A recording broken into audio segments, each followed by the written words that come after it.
नमस्कार दोस्तों, आज के इस लेक्चर से हम एक नया टॉपिक स्टार्ट करने वाले हैं। हमने सेट पढ़ लिया, रिलेशन पढ़ लिया, हमने फंक्शन पढ़ लिया, यानी पिछले 15-20 क्लासेस से हम लगातार ये चीजें पढ़ रहे थे।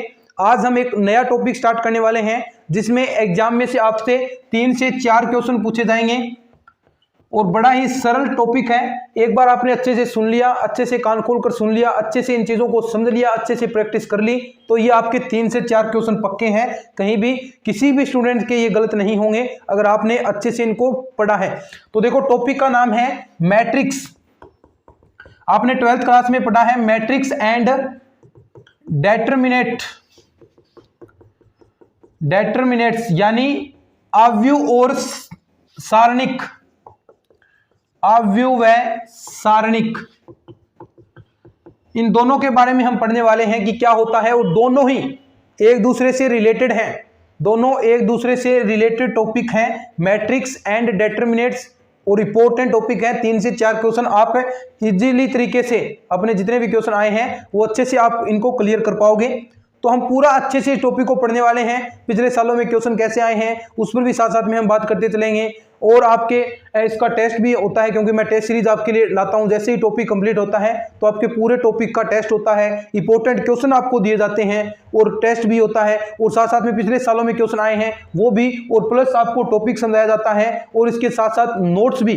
तो पूरा कोर्स आपको यूट्यूब पर पूरा कोर्स आपको फ्री करवाया जा रहा है। कोर्स नहीं, साथ साथ में ये चीजें, नोट्स, टेस्ट सीरीज, सब कुछ आपके लिए बिल्कुल फ्री ऑफ कॉस्ट है। और नोट्स आपको मेरे टेलीग्राम चैनल पर मिलेंगे जिसका लिंक आपको हमेशा वीडियो के डिस्क्रिप्शन में मिलेगा, तो वहां पर जाकर आप डाउनलोड कर लीजिए।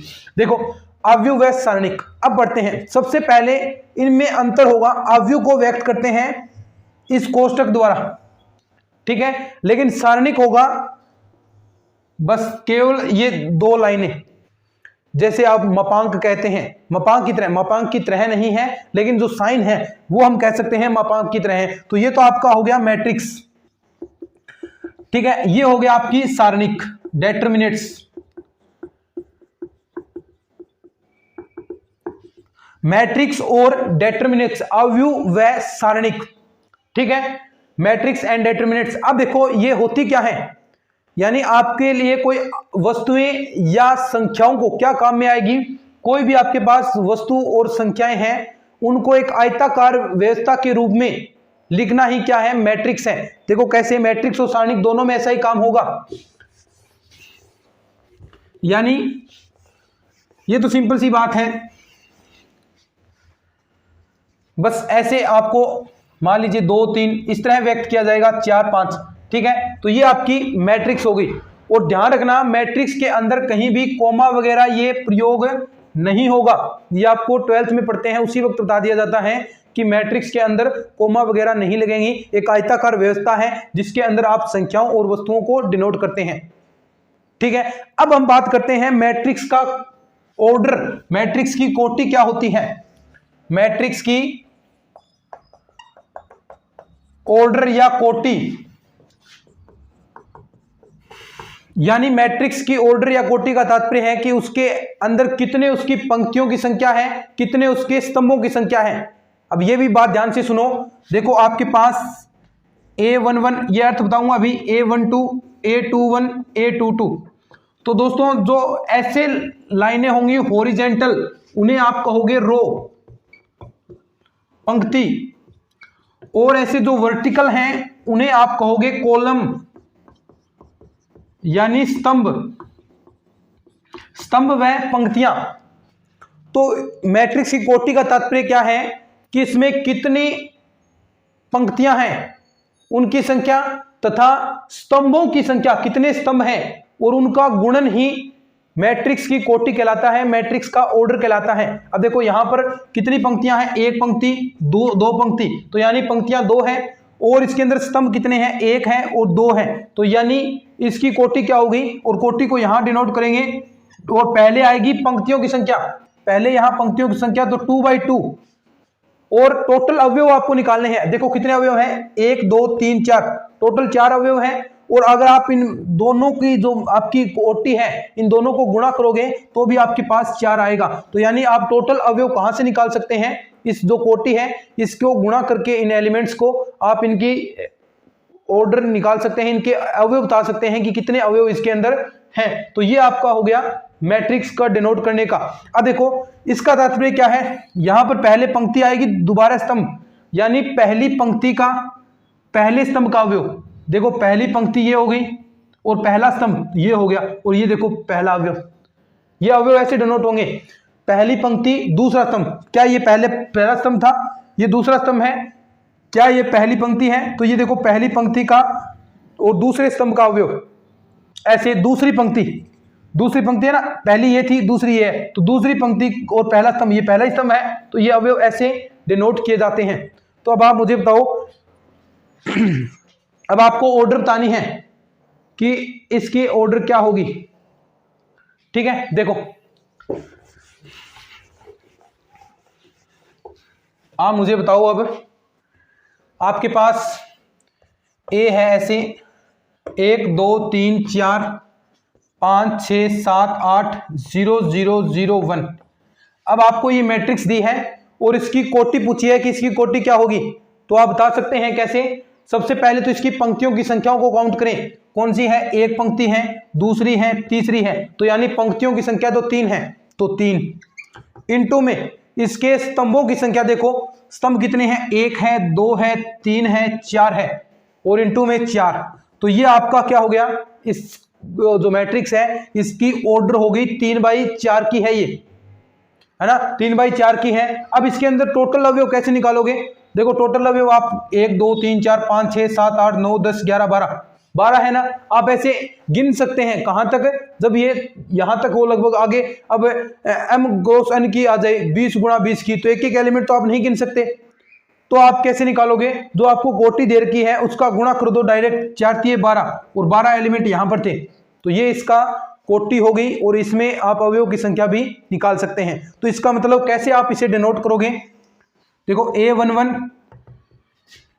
A12 और ऐसे ऐसे करके कहां तक जाएगी ये A1n तक, A21 A22 और ये भी A2n तक, और ऐसे ये कहां तक AM तक, M1 और ये AMn तक। तो देखो इसके अंदर पंक्तियां कितनी हैं, 1 2 3 और कितनी पंक्तियां हैं m, और इसके अंदर स्तंभ कितने हैं n, तो ये कितनी कोटि का हो गया, m क्रॉस n का कोई मैट्रिक्स हो गया, m क्रॉस n का ये आपका मैट्रिक्स हो गया। तो ऐसे इसे डिनोट करते हैं। अब आपको मैट्रिक्स का निर्माण करना भी आना चाहिए कि मैट्रिक्स का निर्माण कैसे होगा। अब एक क्वेश्चन देता हूं आपको, वो करके दिखाना है।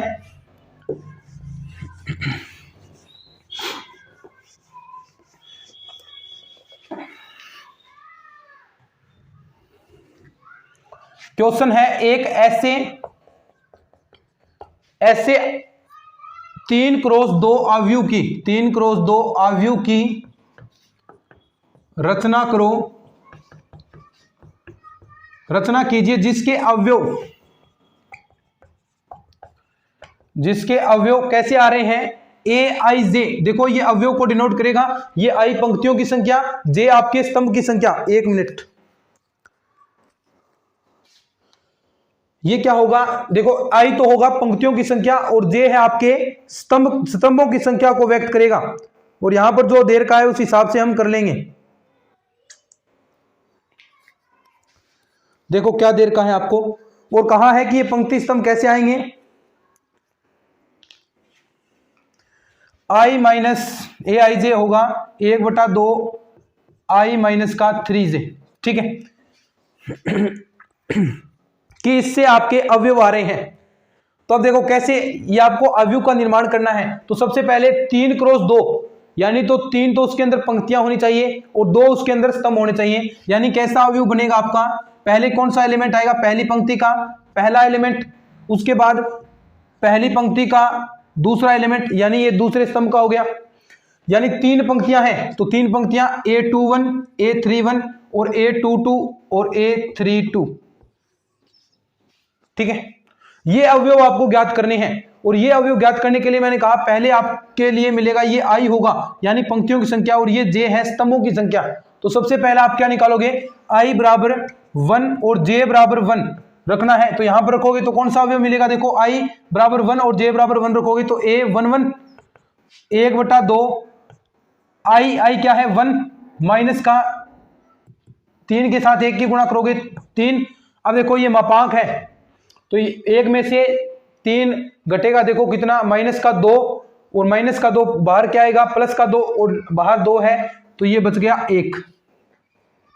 ठीक है, उसके बाद देखो a12 ये अवयव निकालना है, इसमें i बराबर 1 है j बराबर 2 है तो 1/2 i बराबर 1 रखा माइनस का j बराबर 2 तो 3 दुए 6 तो ये हो गया माइनस का 5, अंदर माइनस का 5 और बाहर आएगा प्लस का 5 और नीचे भाग 2 है 5/2। अब देखो दूसरी पंक्ति का निकालते हैं a21 यानी i की वैल्यू आपके पास कितनी है, i की वैल्यू 2 है और j की वैल्यू 1 है तो 1/2 i की वैल्यू 2 और j की वैल्यू क्या है 1 तो 3 एकम 3, यहाँ -1 और बाहर आएगा प्लस का 1 तो 1/2। दूसरा a22 1/2 i की वैल्यू भी 2 और j की वैल्यू भी 2 तो 3 दुए 6, ये आएगा माइनस का 4 और बाहर आएगा तो 4/2 यानी 2। ऐसे ही a31 1/2 2 माइनस का 6, देखो a31 तो i की वैल्यू 3 और j की वैल्यू 1 है तो 3 तो यानी 3 में से 3 0। और ऐसे ही a32 लास्ट यानी i की वैल्यू 3 और j की वैल्यू 2 है तो 3 में से आप 6 घटाओगे माइनस के तो माइनस के 6, देखो आपके पास बच गया माइनस का 3 और मापांक है तो प्लस का 3 तो 3/2। तो ये सारी वैल्यूज अब यहां पर रख दो, यानी देखो आपने जो वैल्यू निकाली है क्या क्या निकाली, a11 की वैल्यू क्या है आपके पास 1, a12 की 5/2 जो वैल्यूज निकाली है, a21 की वैल्यू निकाली आपने 1/2, a22 की वैल्यू 2 और a31 की वैल्यू आपके पास आई 0 और a32 की वैल्यू 3/2। तो ये आपका मैट्रिक्स का निर्माण हो गया। ऐसे आप मैट्रिक्स का निर्माण कर सकते हैं। तो फटाफट लिखो। इसके बाद हम मैट्रिक्स के प्रकार पढ़ते हैं। ये तो होगी कि कौन सी मैट्रिक्स किस प्रकार की होगी, है ना, वो प्रकार पढ़ते हैं। तो एक बार इसको लिखो आप।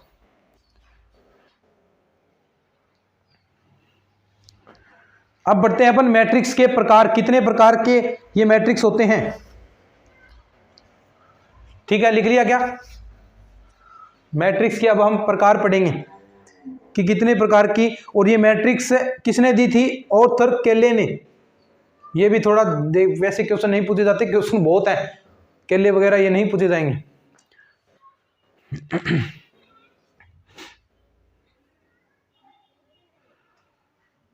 ठीक है, लिख लिया क्या? ठीक है, अब मैट्रिक्स के प्रकार, टाइप्स ऑफ मैट्रिक्स।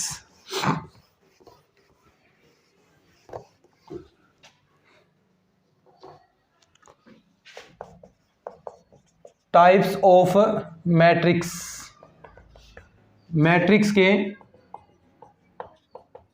प्रकार। सबसे पहला प्रकार आता है आपका नंबर 1 पर, स्तंभ अवयव।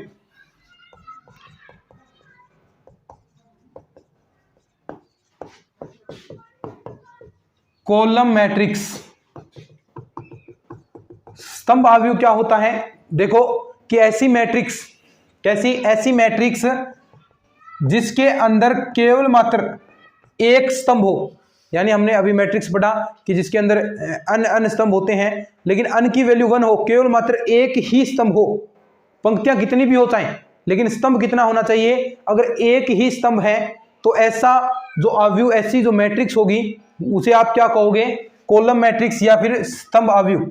यानी स्तंभ की संख्या, स्तंभों की संख्या कितनी हो, याद रखना एक। इसके नोट्स आपको टेलीग्राम चैनल पर मिल जाएंगे, वहां से डाउनलोड कर लेना। स्तंभों की संख्या 1। जैसे एग्जांपल है आपके पास 3√3 2/2 0। अब इसके अंदर देखो स्तंभ कैसे काउंट करते हैं आप? ऐसे ही काउंट करोगे ना। स्तंभ तो ऐसी जो वर्टिकल लाइनें हैं वो स्तंभ होंगी। तो यहां पर कितनी है? केवल मात्र एक ही है। लेकिन पंक्तियां कितनी हैं? पंक्तियां 1 2 3। पंक्तियां कितनी है? 3। तो ये कितनी कोटि का हो गया? 3 क्रॉस 1, यानी स्तंभों की संख्या कितनी है? 1 है और पंक्तियों की संख्या 3। तो इसे आप कैसे डिनोट करोगे?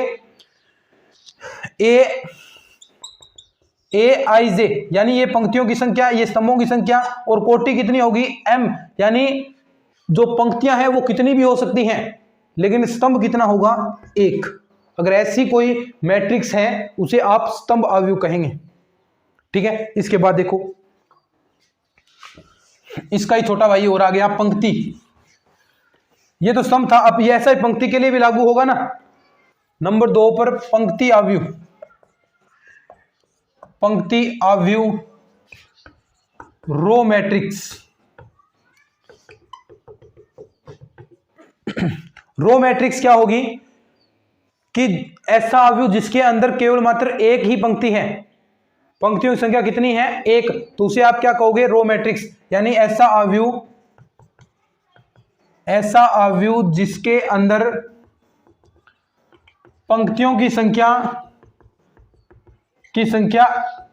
1 हो, केवल मात्र 1, पंक्तियों की संख्या केवल मात्र 1 है, तो ऐसी जो मैट्रिक्स होगी उसे आप रो मैट्रिक्स कहोगे। जैसे एग्जांपल है आपके पास, जैसे 1√3, सॉरी कोमा नहीं आएगा, 201। ठीक है, अब देखो इसके अंदर पंक्तियां कैसे काउंट करते हो आप? ऐसे जो अवयव होंगे उन्हें आप हॉरिजॉन्टल रूप से, यानी देखो पंक्तियां कितनी है इसके अंदर? एक ही। स्तंभ कैसे हैं? स्तंभ ऐसे वर्टिकल लाइन है, तो 1 2 3 4 5, यानी इसके अंदर स्तंभ तो 5 है लेकिन पंक्तियों की संख्या कितनी है? 1। तो ये कितनी कोटि का हो गया? 1 क्रॉस 5 का, 1 क्रॉस 5 का ये आपका अवयव हो गया। अब देखो इसे कैसे डिनोट करोगे? तो a बराबर ए आई जे, m की वैल्यू इस बार कितनी है? 1 होगी, और ये अन, स्तंभ कितने ही हो सकते हैं लेकिन पंक्तियों की संख्या केवल मात्र 1 होगी। अगर ऐसा किसी मैट्रिक्स के अंदर होता है तो उसे आप पंक्ति अवयव कहोगे। चलिए नेक्स्ट में बढ़ते हैं। वर्ग अवयव, ये इंपॉर्टेंट है भाई, वर्ग अवयव इंपॉर्टेंट है। वर्ग अवयव क्या है? मोस्ट इंपॉर्टेंट है और इससे ही क्वेश्चन बनते हैं और आगे यही काम आएगा। आगे जैसे जैसे आगे हम बढ़ेंगे, डिटरमिनेंट्स पढ़ेंगे और हर बार यही काम आएगा, वर्ग अवयव, वर्ग अवयव, वर्ग अवयव। ये क्या है वर्ग अवयव? अभी बताते हैं आपको। वर्ग अवयव नंबर 3 पर, वर्ग अवयव या स्क्वायर मैट्रिक्स, स्क्वायर मैट्रिक्स, वर्ग अवयव या फिर स्क्वायर मैट्रिक्स, यानी एक ऐसी मैट्रिक्स जिसके अंदर, ध्यान से सुनना, आगे वर्ग अवयव में बहुत सारी चीजें आएंगी, विकर्ण अवयव आएगा, अदिश अवयव आएगा, तस्मक अवयव आएगा, तो ये सारे वर्ग अवयव पर ही हैं। तो ऐसा मैट्रिक्स जिसके अंदर पंक्तियों तथा स्तंभों की संख्या समान हो, ऐसा मैट्रिक्स जिसके अंदर पंक्तियों तथा स्तंभों की संख्या समान हो, जितनी पंक्तियां हैं उतने ही स्तंभ हैं, जितनी स्तंभ हैं उतनी ही पंक्तियां हैं, यानी कोटि भी क्या होगी फिर? एक जैसी, यानी एक बाई होगा, m की वैल्यू और n की वैल्यू समान होगी। m क्रॉस n था तो वहां पर क्या हो जाएगा? अगर m बराबर n है तो n स्क्वायर होगी, कोटि समान होगी दोनों की। देखो कैसे वर्ग अवयव, यानी मैंने क्या कहा डेफिनेशन, कि ऐसा अवयव जिसके अंदर पंक्तियों तथा स्तंभों की संख्या क्या हो? संख्या समान हो, तो ऐसा अवयव आपका क्या कहलाएगा? Square matrix. जैसे एग्जांपल आपके सामने है 1 2 0 4, दूसरा है 1 -3 0 0 3 2 0 0 1। ठीक है, ये देखो इसमें देखो पंक्तियां और स्तंभ कितने हैं? पंक्तियां और स्तंभ कितने हैं इसके अंदर? पंक्ति और स्तंभ देखो कितने हैं इसके अंदर? पंक्ति कितनी है? 2 2, स्तंभ कितने हैं? 1 और 2, तो यानी इसके अंदर पंक्ति और स्तंभों की संख्या समान है, तो यानी कितनी कोटि का? 2 पंक्तियां हैं 2 स्तंभ, तो 2 क्रॉस 2, यानी ये दोनों वैल्यू समान होगी। इसके अंदर 3 पंक्तियां हैं 3 ही स्तंभ हैं, तो ये कोटि क्या होगी? 3 क्रॉस 3। तो ऐसी जो आपके पास मैट्रिक्स होगी, यानी जिसके अंदर पंक्तियों तथा स्तंभों की संख्या समान है, तो ऐसी मैट्रिक्स को आप स्क्वायर मैट्रिक्स कहोगे। सिंपल सी चीजें हैं। अब आप मुझे बता दो क्या ये स्क्वायर मैट्रिक्स है क्या? देखना 1√3 5 और 2 3 5। अब ये बताओ ये क्या स्क्वायर मैट्रिक्स है क्या? देखो इसके अंदर पंक्ति और स्तंभों की संख्या काउंट करनी है तो इसके अंदर पंक्ति कितनी है? 1 और 2। स्तंभ देखो 1 है 2 है 3 है, तो यानी ये कितने का हो गया? 2 क्रॉस 3 का।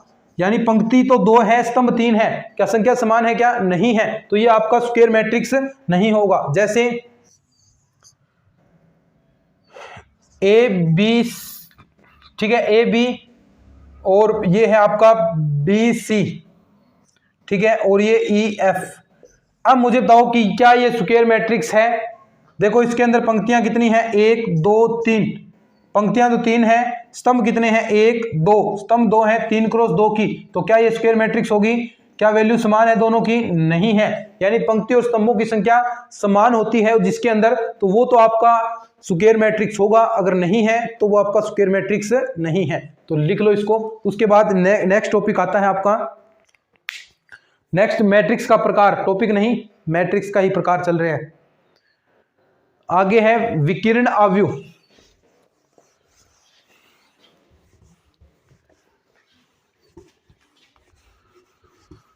डायगोनल मैट्रिक्स, विकिरण आव्यूह नंबर 4 पर है।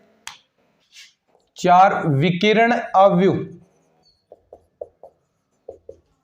विकिरण आव्यूह इसे कहेंगे डायगोनल मैट्रिक्स। डायगोनल मैट्रिक्स विकिरण आव्यूह, यानी विकिरण, देखो विकिरण नाम से स्पष्ट है कि ऐसी वर्ग आव्यूह। अब देखो वर्ग आव्यूह, वर्ग आव्यूह क्या थी? डेफिनेशन है इसकी कि ऐसी वर्ग आव्यूह जिसके विकिरणों को छोड़कर बाकी सारे के सारे एलिमेंट 0 हो, तो ऐसी विकिरण मैट्रिक्स कहलाएगी। तो वर्ग आव्यूह क्या था? जिसके अंदर पंक्ति और स्तंभों की संख्या समान हो। तो विकिरण मैट्रिक्स होने के लिए सबसे पहली कंडीशन है कि वो स्क्वायर मैट्रिक्स होगी। जैसे एग्जांपल है आपके पास, देखना 3 0 0 0 2 0 0 0 1। तो ये मैट्रिक्स देखो आप, मैंने डेफिनेशन क्या दी कि ऐसी स्क्वायर मैट्रिक्स जिसके विकिरणों को छोड़कर, विकिरण कौन से हैं इसके? ये इसके विकिरण होंगे, यानी विकिरण वाले अवयव कौन सा है? A11 जो एक जैसे हैं, A11 A22। देखो यहां पर जिसमें पंक्ति और स्तंभ आपके समान है, A33 A22, तो ये देखो A11 A22 A33। तो ऐसे अवयव आगे कहां तक? ANN तक। तो ऐसे आपके अवयव होंगे, वो विकिरण होंगे, और विकिरणों को छोड़कर बाकी सारे एलिमेंट 0 होने चाहिए। क्या 0 हैं? तो ये 0 हैं, तो ये आपकी विकिरण मैट्रिक्स हो गई। ठीक है, ये डेफिनेशन है विकिरण मैट्रिक्स की, विकिरण आव्यूह। अब एक और आती है नंबर 5 पर, देखना 5 पर है अदिश मैट्रिक्स। अदिश मैट्रिक्स इसे कहेंगे स्केलर। देखो इसके जो नोट्स हैं, लैंग्वेज, यहां पर हम लैंग्वेज नहीं लिख रहे, यहां पर केवल समझने का काम चलता है। लैंग्वेज का काम आपको टेलीग्राम चैनल पर नोट्स दे रखे हैं, वहां से आप नोट्स डाउनलोड कर लो। वहां पर अच्छे से प्रॉपर लैंग्वेज लिख रखी है मैंने, क्योंकि उसमें पूरी मेहनत हमने की है नोट्स क्रिएट करने में, तो वो आप नोट्स डाउनलोड कर लो। देखो स्केलर मैट्रिक्स, स्केलर मैट्रिक्स अदिश आव्यूह क्या होगा कि ऐसा विकिरण आव्यूह। अब देखो ध्यान से, सब कुछ रिलेटेड है। पहला स्क्वायर मैट्रिक्स पढ़ा हमने जिसमें पंक्ति और स्तंभ समान थे, विकिरण पढ़ा, तो क्या ऐसा वर्ग आव्यूह होना जरूरी है। तो इसमें अदिश मैट्रिक्स के अंदर ऐसा विकिरण आव्यूह होना जरूरी है, और विकिरण आव्यूह है तो स्क्वायर ऑटोमेटिक हो गया, सारे रिलेटेड है ना एक दूसरे से। तो ऐसा विकिरण आव्यूह जिसके विकिरण समान हो, यानी यहां पर तो अलग अलग थे 3 2 1, अब अदिश के अंदर ये विकिरण समान होंगे। जैसे यहां पर 3 था, 3 0 0 0 3 0 0 0 3, यानी ये विकिरण, प्रत्येक विकिरण अगर समान है और बाकी सारे एलिमेंट 0 है, तो ऐसी मैट्रिक्स को आप क्या कहोगे? अदिश मैट्रिक्स। क्या कहोगे? अदिश मैट्रिक्स, स्केलर मैट्रिक्स। समझ में आ गई? स्क्वायर क्या था? जिसके अंदर पंक्ति और स्तंभों की संख्या समान थी। विकिरण के अंदर विकिरणों को छोड़कर ऐसी वर्ग आव्यूह जिसके विकिरणों को छोड़कर बाकी सारे अवयव 0 हो। और अदिश क्या है? कि जिसके विकिरण समान हो, बाकी सारे अवयव 0 हो। तो इसको लिखो। फिर उसके बाद एक और आती है, ऐसी ही रिलेटेड और है इसके, ऐसी ही रिलेटेड, इसी के रिलेटेड है इसी के रिलेटेड है। चलो मैं साफ करता हूं, देखो यहीं पर हम समझ लेंगे। नेक्स्ट है तत्समक वाली, ठीक है, तत्समक नंबर 6 पर तत्समक मैट्रिक्स, इंग्लिश में आइडेंटिटी। ये इंपॉर्टेंट है भाई, हर जगह यही काम आएगी, आइडेंटिटी मैट्रिक्स, यानी ऐसी मैट्रिक्स या ऐसी आप कह सकते हैं विकिरण मैट्रिक्स, ऐसा स्क्वायर मैट्रिक्स जिसके विकिरणों की संख्या एक हो, यानी एक तो यहां तो समान थी, एक का अर्थ है एक संख्या, यानी एक हो केवल मात्र, जैसे ये 1 0 0 1, तो ये विकिरण है इसके, इनकी संख्या एक एक हो, जैसे 3/3 की लेते हैं तो 1 0 0 0 1 0 0 0 1, तो ये विकिरण है इसके। अगर ये विकिरण एक है तो अब ये मुझे बताओ कि क्या ये अदिश मैट्रिक्स है, क्या ये अदिश मैट्रिक्स है? तो बिल्कुल है, अदिश भी है और तत्समक भी है, क्योंकि इसके विकिरण है वो समान है, एक एक एक है, तो ये आपकी अदिश भी है और ये आपकी स्क्वायर भी है, अदिश भी है और स्क्वायर भी है, और ये विकिरण भी है और ये आपकी तत्समक भी है। तो ये 4 मैट्रिक्स है, ठीक है। उसके बाद आती है शून्य अवयव, ठीक है, ये लिख लिया। अब आता है शून्य अवयव,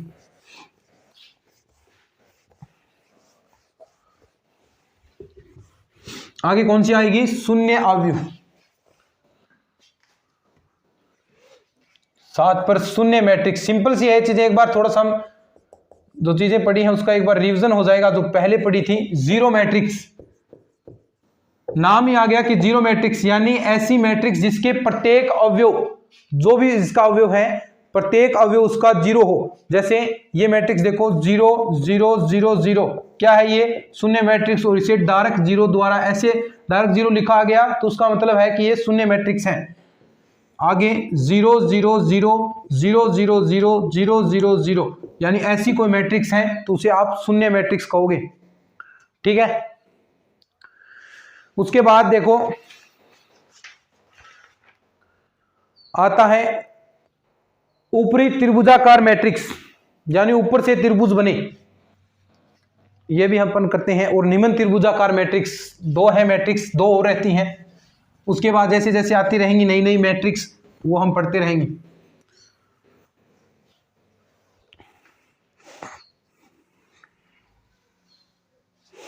ठीक है, देखो ऊपरी त्रिभुजाकार मैट्रिक्स, देखना लिख रहा हूं मैं एग्जांपल 1 2 3 और 0 1 2 0 0 1। देखो यहां से, यानी जहां त्रिभुज बने, ऊपर से त्रिभुज बनाना है। देखो यहां से ये त्रिभुज बना, यानी जहां से ऊपर से ये त्रिभुज बन रहा है और उसके बाकी जितने भी एलिमेंट बच गए अगर जीरो हो, ऊपरी त्रिभुज का अर्थ क्या हो गया कि ऊपर त्रिभुज बने और बाकी जो एलिमेंट्स हैं वो सारे के सारे जीरो हैं, तो ऐसी मैट्रिक्स आपकी ऊपरी त्रिभुजाकार मैट्रिक्स कहलाएगी। और इसका देखो कैसे व्यक्त करोगे, ए आई जे, और यहां पर ऐसे व्यक्त कर दिया m क्रॉस n की कोटि होगी और ए आई जे जीरो होगा। कौन कौन से एलिमेंट जीरो होंगे देखना ध्यान से, जहां पर i ग्रेटर देन j है, जहां i ग्रेटर देन j। अब देखो यहां पर कितना है, ये a21, यहां पर क्या है, i j से बड़ा है, j की वैल्यू 1 है और i की वैल्यू 2 है। यहां देखो a31, यहां क्या है, देखो j की वैल्यू 1 है और i की वैल्यू 3, यानी i बड़ा है। यहां देखो क्या है, a32, यानी j की वैल्यू 2 है और i की वैल्यू 3 है, यानी i बड़ा है j से, तो जहां i बड़ा है j से वो वैल्यू जीरो होंगी। अब देखो ये क्या बड़ा है, क्या a11, तो ये 11 बराबर है तो जीरो नहीं होगा। a12, अब यहां देखो j बड़ा है न कि i, तो वो जीरो नहीं होगी। a13, तो यहां भी j बड़ा है। a23, यहां भी j बड़ा है। a22 सेम वाले नहीं होंगे। a33, तो यहां भी नहीं होगा। तो जो जहां पर i बड़ा है j से वो वैल्यू जीरो होंगी, ठीक है। अब देखो ऐसे ही एक नीचे से बने, अगर एग्जांपल लिखता हूं मैं इसको साफ करके, अगर ऐसा नीचे से बने तो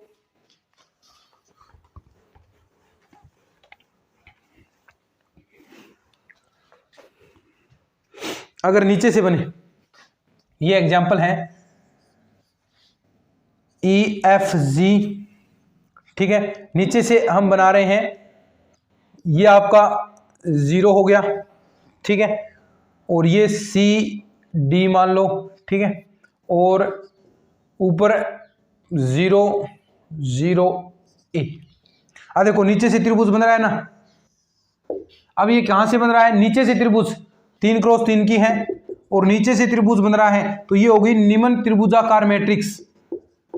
निम्न त्रिभुजाकार मैट्रिक्स क्या होगी? निम्न त्रिभुजाकार मैट्रिक्स, जहां नीचे से त्रिभुज बने।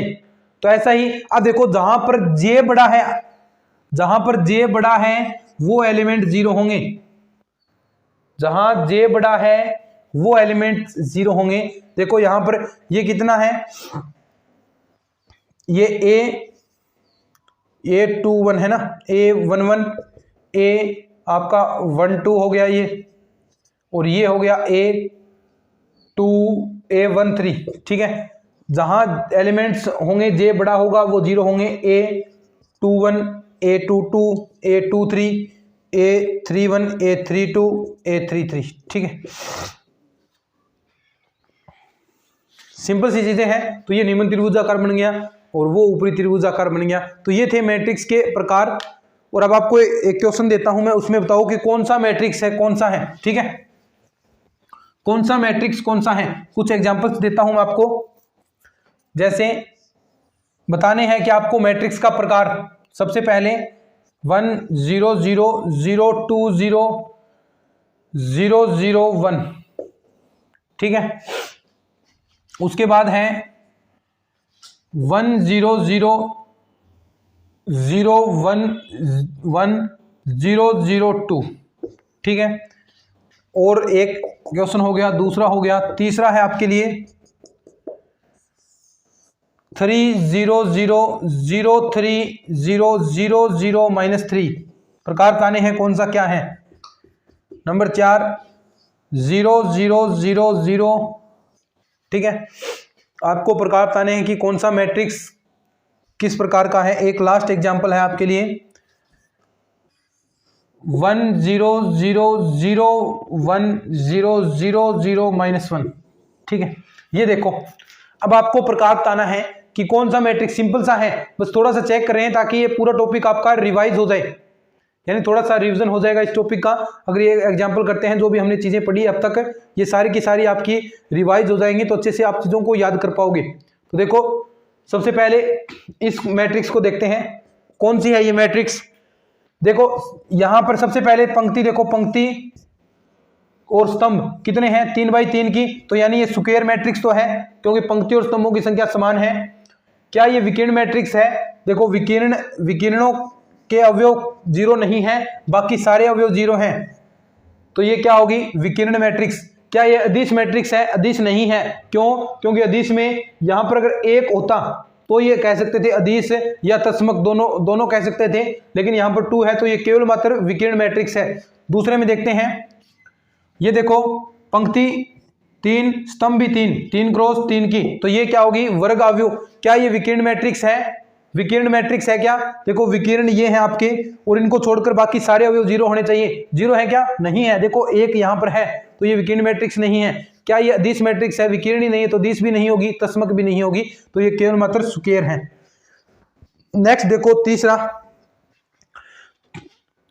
पहले स्क्वायर मैट्रिक्स है और विकीर्ण भी है, तो क्या ये अदिश है क्या? 3 है, बराबर है, बराबर है, बराबर है, तीनों एलिमेंट बराबर है, तो इसको मैं अदिश लिख सकता हूं ना, अदिश मैट्रिक्स। क्या लिख सकता हूं रे? बताओ, लिख सकता हूं क्या अदिश मैट्रिक्स? नहीं लिख सकता। क्यों? क्योंकि देखो ये -3 है, तो ऐसी गलती नहीं करनी है।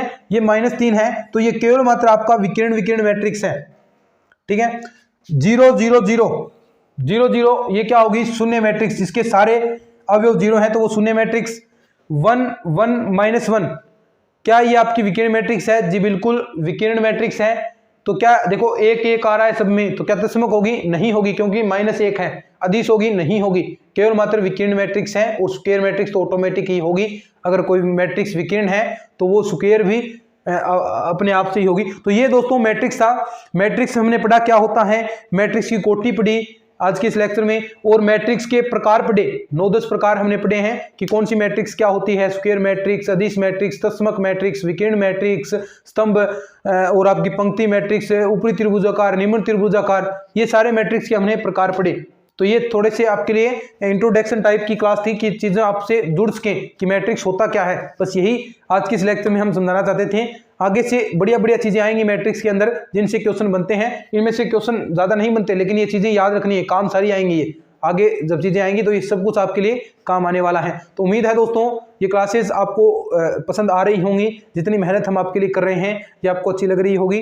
थोड़ा सा शेयर कर दिया करें, हमें इससे बहुत अधिक मोटिवेशन मिलता है। चैनल को भी सब्सक्राइब करवा लें अपने दोस्तों से कि आपको सब कुछ मैटर यहाँ पर मिलेगा, टेस्ट सीरीज, इंपॉर्टेंट क्वेश्चन, सब कुछ यहाँ पर बिल्कुल फ्री ऑफ कॉस्ट मिलेगा। तो कोई भी आपको ऐप लेने की जरूरत नहीं है, कहीं भी जाने की जरूरत नहीं है। पूरा आपको घर बैठे लाइब्रेरी ज्वाइन कर लो अपनी, या फिर घर बैठ कर ही पढ़ो और अच्छे से पूरा कोर्स हम यूट्यूब पर करवा रहे हैं। इससे बड़ी बात और क्या हो सकती है। जो आज तक कोई नहीं कर पाया वो हम करने के प्रयास कर रहे हैं और ऐसा हम करके भी दिखाएंगे। ऐसा हमने ठाना है, ऐसा हम सबने ऐसा ठान लिया। तो ये पूरा कोर्स आपको यूट्यूब पर करवाया जाएगा। चलिए आज के इस लेक्चर के अंदर इतना ही, मिलते हैं नेक्स्ट लेक्चर में। तब तक के लिए धन्यवाद।